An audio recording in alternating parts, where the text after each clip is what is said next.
Hello guys, welcome to my channel. ఈరోజు మనం Mirage అనే సినిమా రివ్యూ తెలుసుకుందాం. ఈ మూవీ ఒక అనూహ్య మలుపులు అండ్ క్లైమాక్స్ ట్విస్ట్లు వేరే లెవెల్లో ఉంటాయి. ఏదో క్యాజువల్గా చూద్దాంలే అని చూస్తుంటే దీన్ని చూసిన తర్వాత అసలు ఎవరు ఈ సినిమా తీసింది అని ఎంక్వైరీ చేస్తే ది గ్రేట్ దృశ్యం డైరెక్టర్ జీసు జీతు జోసెఫ్ తీసిండని అర్థమైంది. ఈ థ్రిల్లింగ్ ఊహించని మలుపులు వేరే లెవెల్లో ఉంటాయి. ఇందులో ఒక్కొక్క ట్విస్ట్ వేరే లెవెల్ ఉంటుంది.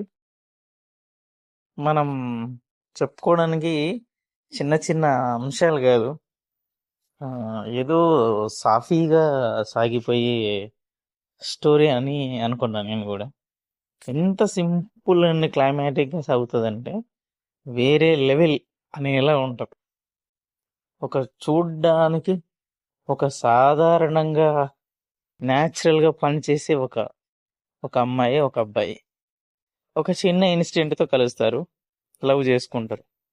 దాంట్లో జరిగే ఇల్లీగల్ యాక్టివిటీస్ అన్నీ తీసి పోలీసులకు చెప్తే ఏదో 1 కోటి డబ్బులు వస్తాయి అనే విషయం మీద అది తీసుకొని పోలీసు వాళ్ళతో ఇలా లింకప్ అయ్యి ఫైనల్గా దాంట్లోనే డేటాను తీయాలని ఇంకో అబ్బాయికి కూడా 1 కోటి రూపాయలు ఇస్తామని హెల్పింగ్తో ఆ డేటాను తీస్తారు.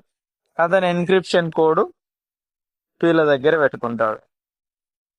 చూడ్డానికి ఇదేదో సింపుల్ ఒక క్రైమ్ లే అతను అనుకుంటాం.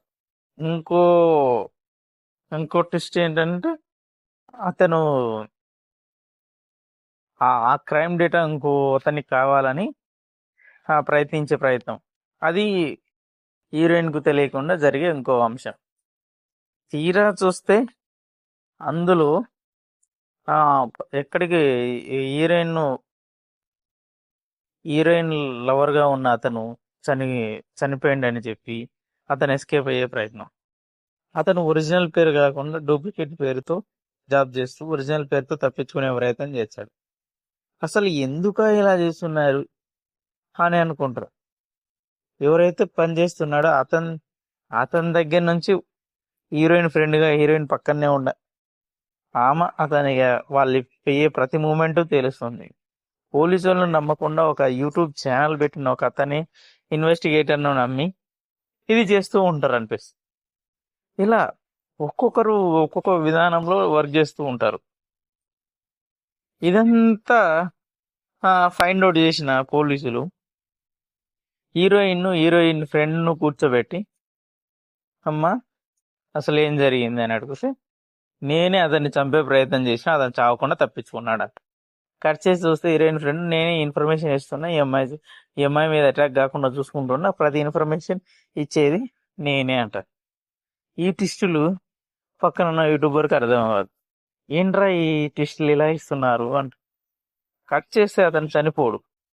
అతను చనిపోకుండా ఉండి వాళ్ళ ఫ్రెండ్కి హెల్ప్ చేస్తే ఆ డిక్రిప్షన్ కోడ్ డబ్బులు ఇవ్వకపోవడంతో హెల్ప్ చేసిన వాడు డిక్రిప్షన్ కోడ్ ఇవ్వడు. వానికి హీరోయిన్ పేరుతో ఫోన్ చేసి నాకు కావాలి అని, సరేలేని మీట్ అవుదామని వెళ్తాను. అక్కడ జరిగిన కొన్ని సంఘటనలు బేస్ చేసుకొని అసలు అతను బతుకున్నాడు, ఆ డిక్రిప్షన్ కోడ్ తీసుకొని అటాక్ జరుగుతుంది. అటాక్లో అందరినీ లేపేస్తారు పోలీసు వాళ్ళు. ఇక్కడ యూట్యూబరు హీరోయిన్ ఫ్రెండ్ మాత్రమే మిగిలి. సరేలే అంతా అయిపోయిందిలే అని అనుకుంటారు. అంతా అయిపోయింది, ఒక క్రైమ్కి సంబంధించి ఇద్దరిని అరెస్ట్ చేసాము, అందరిని చంపేసామని పోలీసులు సేఫ్ అని ఫిక్స్ అవుతారు.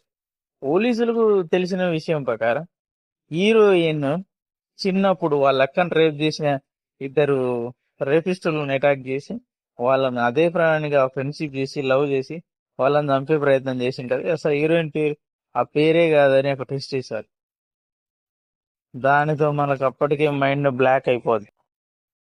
ఇప్పటికే ఎక్కడికో బ్లాక్ చేసిన మనకు సరేలే, ఇంకా హీరోయిన్ కాన్సెప్ట్ కూడా మంచిగానే ఉంది, హీరోయిన్ మనం సరేలే అనుకోని వాళ్ళకి జరిగిన అన్యాయం అనుకోవచ్చు. సరే కట్ చేస్తే మళ్ళీ పోలీసులకు ఒక విషయం తెలిసింది ఏంటంటే ఆ, అసలు అది చనిపోయిన వాళ్ళలో వాళ్ళక్కని రేప్ చేసినోడే లేడు, యూట్యూబరే ఆ రేప్ చేసింది. మళ్ళీ విషయం తెలుస్తుంది పోలీసులకు. ఆ పోలీసులు ఇన్ఫార్మ్ చేసినప్పుడు హీరోయిన్కు మెంటల్ ఎక్కుద్ది. సరే వీడు ఏవడరా బాబు మధ్యలో అనుకొని, సరే ఇంత జరిగింది ఏంట్రా వీడు ఇంత చేసిండు, మళ్ళీ వాడు హీరోయిన్ చంపేటప్పుడు ఇంకో కొత్త విషయాలు చెప్తాడు. అసలు ఈ ప్లాన్ అంతా నాది, నా ప్లాన్ లో మీరంత వరకు చేసినారు అని వాడు. ఇలా ఒక్కొక్క ట్విస్ట్ రివీల్ అయినప్పుడు మన బ్రెయిన్ బ్లాక్ అయిపోద్ది. ఇలా ఈ ట్విస్టులు వేరే లెవెల్ ఉంటాయి, చెప్తే అర్థం కాదు. కానీ ఇప్పటి వరకు మీరు చూడలేనట్లు ఇదే ఖచ్చితంగా చూడండి. ఇంత ఇంట్రెస్టింగ్ మూవీ. ఇలాంటి కొత్త విషయాలు, కొత్త మూవీస్ గురించి